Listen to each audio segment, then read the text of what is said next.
नमस्कार साथियों, स्वागत है आप सभी का आपके अपने YouTube चैनल पर। दोस्तों, आज का वीडियो बहुत ज़्यादा इंपॉर्टेंट है। जितने भी मेरे भाई एसएससी सीपीओ की प्रिपरेशन कर रहे हैं, आप लोग बहुत ध्यान से इस वीडियो को देखिएगा। दोस्तों, आज की इस वीडियो में हम डिस्कस करेंगे कि जो सीपीओ की वैकेंसी इंक्रीज़ हुई है, उससे कंपटीशन के लेवल पे क्या फ़र्क पड़ेगा। इसके अलावा मेंस की आपकी एक्सपेक्टेड डेट क्या हो सकती है, रिज़ल्ट फिजिकल का कब तक आने वाला है। मैं जान रहा हूँ इस टाइम पे जो सबसे ज़्यादा डिमांडेड वीडियो है वो कट ऑफ की है, लेकिन दोस्तों कट ऑफ की एग्जैक्ट अभी कोई भी नहीं बता सकता कट ऑफ की वीडियो में कि कट ऑफ क्या रहने वाली है। जब तक फिजिकल में कितने कैंडिडेट क्वालिफाई हुए हैं इसका डेटा नहीं आ जाता, तब तक कोई भी अनुमान लगाना बिल्कुल बेकार होगा। एक अनुमान लगाया जा सकता है कि सेफ स्कोर क्या हो सकता है, लेकिन कोई एग्जैक्ट बता दी कट ऑफ ये रहेगी तो बिल्कुल झूठ बात होगी। तो मैं ऐसा कोई हवा में बात नहीं करना चाहूँगा। आज की इस वीडियो में मैं बात करने वाला हूँ कि क्या कंपटीशन का लेवल रहने वाला है। जब वैकेंसी नहीं इंक्रीज हुई थी तो पर सीट कंपटीशन कितना था, और अभी वैकेंसी इंक्रीज हो गई तो पर सीट कितना कंपटीशन रहने वाला है साथियों। तो जितने भी मेरे भाई एसएससी सीपीओ 2024 में फिजिकल क्वालिफाई कर लिए हैं, मैं शुरू से कहता आ रहा हूँ कि समझिए आपके लिए ऑल द एडवांटेज, जैसे इंग्लिश का इडियम है ना, best of the both world. और वैकेंसी इंक्रीज होने से सोने पे सुहागा होने वाली काम हो गई है, जिसको इंग्लिश में क्या इडियम है इसका, आइसिंग ऑन द केक। तो ये चीज़ें बहुत इंपॉर्टेंट है, बहुत ज़्यादा गोल्डन अपॉर्चुनिटी ऐसा इन फ्यूचर हमको इतने तभी जल्द हाल फिलहाल में इतनी बड़ी वैकेंसी आने वाली है साथियों। दोस्तों, वीडियो में आगे बढ़ने से पहले मैं आपको बता दूं कि किसी भी एग्जाम की आप तैयारी कर रहे हो, चाहे एसएससी 2025 की एग्जाम की तैयारी कर रहे हो या फिर सीजीएल मेंस की या फिर सीपीओ मेंस की तैयारी कर रहे हैं, उसके लिए सबसे ज़्यादा जरूरी है मॉक टेस्ट लगाना।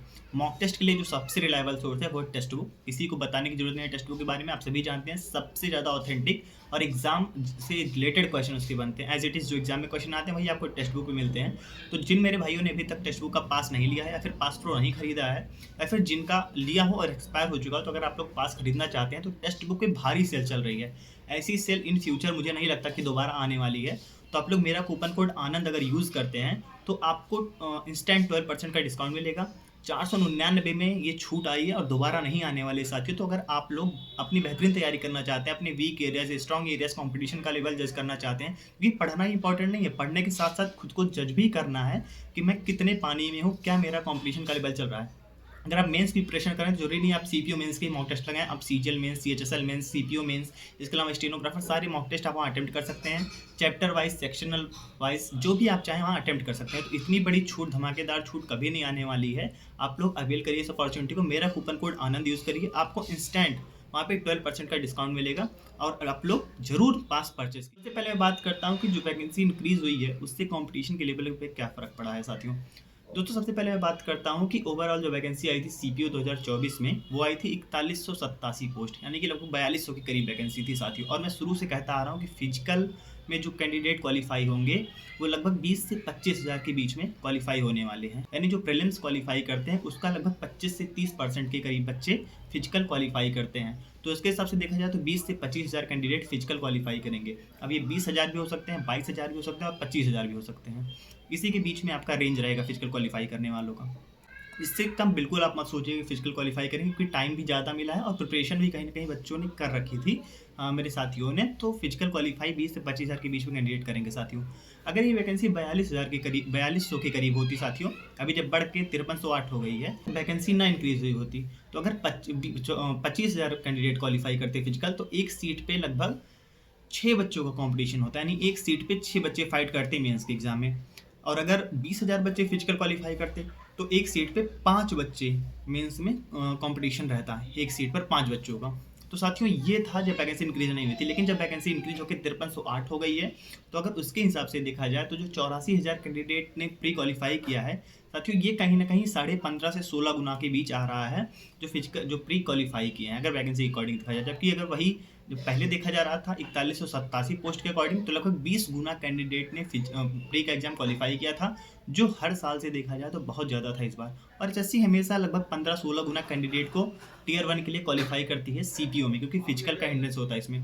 जबकि इस बार जब देखा गया शुरुआत में तो 20 गुना कैंडिडेट क्वालिफाई किए जा रहे थे, लेकिन तभी ये उम्मीद हो गई थी कि वैकेंसीज बढ़ने वाली हैं। और अब जब वैकेंसीज बढ़ के 5308 हो गई हैं, तो लगभग 15.5 से 16 गुना कैंडिडेट ने टियर 1 क्वालिफाई किया है, जो एज यूजुअल होता है साथियों। तो अगर अब जब वैकेंसी बढ़ गई है साथियों, तो मेंस के एग्जाम में एक सीट पे जो कंपटीशन रहने वाला है लगभग 4 से 5 बच्चों का रहने वाला है साथियों। आप देखिए कि हर सीट पर सीट 1 से 2 बच्चों का कंपटीशन कम हुआ वैकेंसी बढ़ने के साथ। अब आपको लग रहा होगा 1 से 2 बच्चों का कंपटीशन कम होने से क्या होता है, ये बहुत बड़ा इम्पैक्ट डालेगा, आप इसको ध्यान रखिएगा। इम्पैक्ट बहुत बड़ा पड़ेगा इसका आपके मेंस के एग्जाम में, और ओवरऑल कट ऑफ पे भी बहुत बड़ा इम्पैक्ट पड़ेगा। कट ऑफ इसका क्या इम्पैक्ट पड़ेगा, किस तरीके से कट ऑफ ड्रेस्टिकली डाउन होगा, मैं उसका अलग वीडियो बनाऊंगा पूरा एनालिसिस करके, जिससे आप लोग मुझ पर विश्वास करते हैं। तो मैं हवा में कोई बात नहीं करना चाहता हूँ, लेकिन इसका ड्रेस्टिकली बहुत तगड़ा कट ऑफ पे असर पड़ने वाला है। इसके अलावा बहुत सारे मेरे भाई ऐसे होंगे जो फिजिकल तो क्वालिफाई के होंगे लेकिन मेंस देने नहीं जाएंगे। क्यों नहीं जाएंगे, क्योंकि हो सकता है उनका स्कोर अच्छा ना आ रहा हो, इंग्लिश में उनकी अच्छी पकड़ ना हो, और या फिर किसी भी रीजन से उनका CHSL में हो गया हो, CGL में हो गया हो, तो वो नहीं जाएंगे साथियों।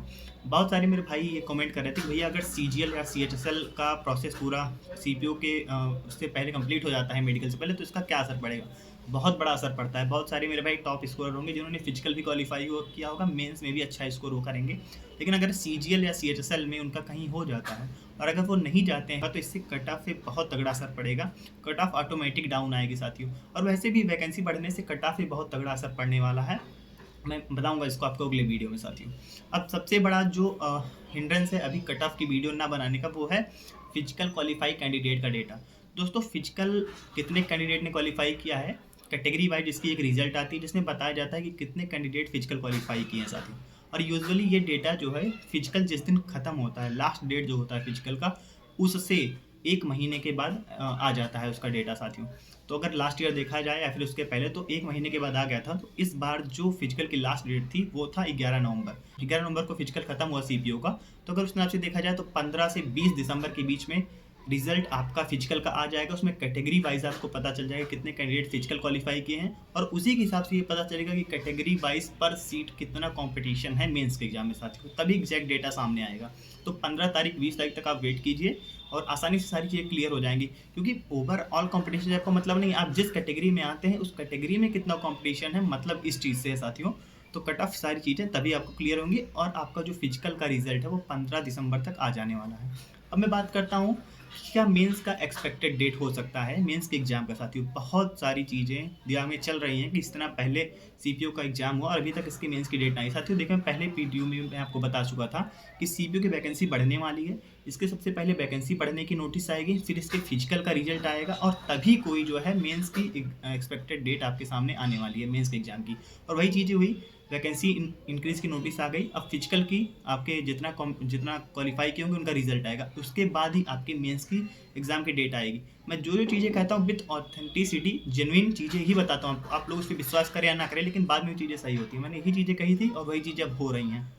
तो दोस्तों मेरी बातें अगर आपको सही लगती हूँ, आप लोग वीडियो को शेयर करने के साथ साथ अपनी राय कमेंट सेक्शन में लिखा करिए, और साथ में चैनल को आप लोग सब्सक्राइब कर लीजिए, क्योंकि यहाँ पर आपको जितने जेन्युइन कंटेंट मिलते हैं उतना कहीं नहीं मिलेंगे साथियों।